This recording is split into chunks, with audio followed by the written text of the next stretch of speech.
મેદાનમાં ward number 9 પરિવારનું હુંફાળું પીઠબળ શ્રીરંગ રાજેશ આયરે અને રાજેશ આયરે વધાર્યો વિદ્યાર્થીઓનો આત્મવિશ્વાસ।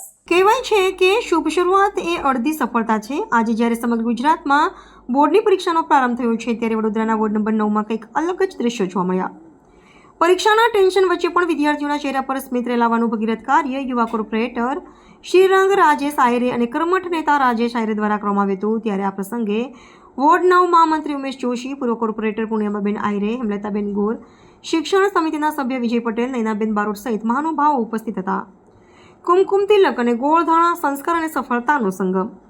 CH વિદ્યાલય ખાતે ધોરણ 10નું પ્રથમ પેપર આપવા પહોંચેલા વિદ્યાર્થીઓ માટે આ માત્ર પરીક્ષાનું કેન્દ્ર ન હતું પણ એક આશીર્વાદનું ધામ બની ગયું હતું। વોર્ડ 9 પરિવાર દ્વારા દરેક પરીક્ષાર્થીનું કુમકુમ તિલક કરીને વિજયી ભવના આશીર્વાદ અપાયા। પુષ્પ અર્પણ કરી તેમનું ભાવભીનું સ્વાગત કરવામાં આવ્યું। ભારતીય પરંપરા મુજબ ગોળધાણા ખવડાવી મોઢું મીઠું કરાવીને પરીક્ષાના જંગમાં ઉતારવામાં આવ્યા। દિલ જીતી લેતી દરિયાદિલી માત્ર નેતા તરીકે જ નહીં પણ એક વડીલ અને મિત્ર તરીકે શ્રીરંગ રાજેશ આયરે વિદ્યાર્થીઓની પીઠ થાબડી તેમનો ઉત્સાહ વધાર્યો હતો। સાથે જ થોડા દિવસ અગાઉ વિદ્યાર્થી માટે સુંદરકાંડનું આયોજન કરવામાં આવ્યું હતું। ત્યારે દાદાના ભગત એવા અશ્વિન પાઠકના આશીર્વાદ રૂપે જે પેન વિદ્યાર્થીઓને આપવામાં આવી જેથી પરીક્ષાના ડરને ભગાવી આત્મવિશ્વાસ સાથે પેપર લખવા માટે વિદ્યાર્થીઓને જે પ્રોત્સાહન મળ્યું તેને વાલીઓના દિલ પણ જીતી લીધા હતા।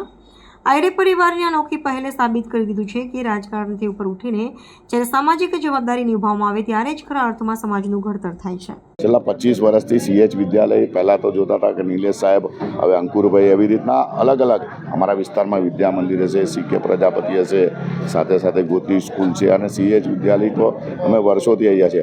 આજે વડોદરા શહેરની સમગ્ર ગુજરાતભરના દરેક વિદ્યાર્થીઓને અમે ખૂબ ખૂબ શુભેચ્છા પાઠવીએ છીએ, સાથે સાથે દરેક વાલીઓને પણ શુભેચ્છા પાઠવીએ છીએ અને સ્કૂલના શિક્ષકો પણ પોતે આજે જુઓ છો કે તમે વાલી પોતે અહીંયા સુધી આવે છે। ધોરણ 10ની અને 12ની એક્ઝામ પહેલાં ખાસ તો 10મા વિદ્યાર્થી પહેલાં હોય છે કે પહેલીવાર સ્કૂલની બહાર જઈને એક્ઝામ આપતા હોય છે અને એના માટે જ એમનું મોટિવેશન, કારણ કે આપણું આવનારા દેશનું ભાવિ જ આ છે અને કેટલીક વાર એવું થાય છે કે એક્ઝામના ટેન્શનમાં છોકરાઓ એકદમ નર્વસ થતા હોય છે અને મોટિવેશન આપવું જરૂર છે।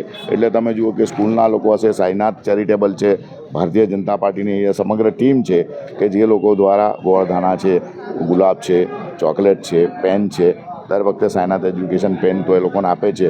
સુંદરકાંડ કરાવીએ છીએ કારણ કે બલબુદ્ધિ કે દાતા એવા હનુમાન દાદાના પણ આશીર્વાદ સાથે સાથે એમનું મોટિવેશન વધારવા અમે સુંદરકાંડ કરીએ છીએ।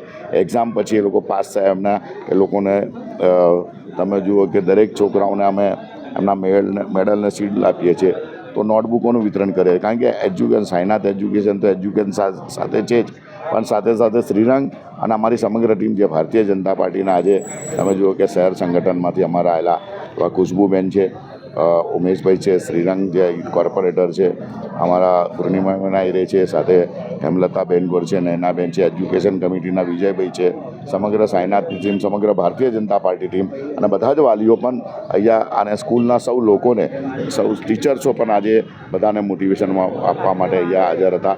દરેક વિદ્યાર્થીઓને કહું છું નીડર, આમ તો હવે પહેલાંનો વિદ્યાર્થી અને આજનો વિદ્યાર્થી બદલાયો છે। આજનો વિદ્યાર્થી એકદમ ફ્રન્ટ ફૂટ પર જ છે, બિલકુલ નીડર પણ ખૂબ મહેનત કરતો પણ છે, એટલે એને કહીને પણ એને ફક્ત મોટિવેશન આપવાની જરૂર હોય છે અને એના માટે અમે દર વર્ષની જેમ આજે આવ્યા છે। વાલીઓને બધાને ખૂબ ખૂબ શુભેચ્છા પાઠવે છે।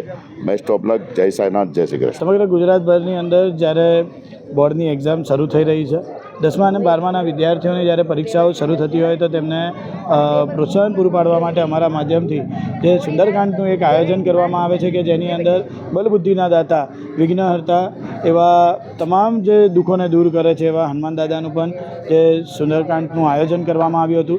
એવી જ રીતે જ્યારે 10મા 12માની આજના દિવસે પરીક્ષા શરૂ થઈ છે, તમામ વિદ્યાર્થીઓને હું ખૂબ ખૂબ શુભેચ્છા પાઠવું છું કે આવનારા ભવિષ્ય તરફ જેમ માંડેલું પોતાનું એક ડગલું છે કે જેની અંદર આવનારું ભવિષ્ય તેમનું રહેલું છે અને એવી જ રીતે જે તેમને 365 દિવસ જે સંઘર્ષભર્યું જે શિક્ષણની અંદર પોતાનો સમય જેટલો કાઢ્યો હશે અને એ જ શિક્ષણની સાથે સાથે આજે તે લોકો પોતાના ભવિષ્ય તરફ એક ડગલું માંડવા જઈ રહ્યા છે, ત્યારે ફરીથી એક વખત તેમને હું ખૂબ ખૂબ શુભેચ્છા પાઠવું છું અને ખાસ કરીને વિદ્યાર્થીઓને કહીશ કે કોઈપણ પરીક્ષા પોતાનું જીવન નક્કી નથી કરતું, એટલે પરીક્ષાની અંદર આરામથી જે તમે 365 દિવસ જે તમને ભણાવવામાં આવ્યું છે, જે તમે ભણ્યા છો એ તમારે હવે પેપરની અંદર તમારે ઉતારવાનું છે, ત્યારે એ તમે જે કરેલી મહેનત છે ત્યાં હવે તમારા એક ગુણરૂપી તમને તમારું મહેનત દેખાવાની છે।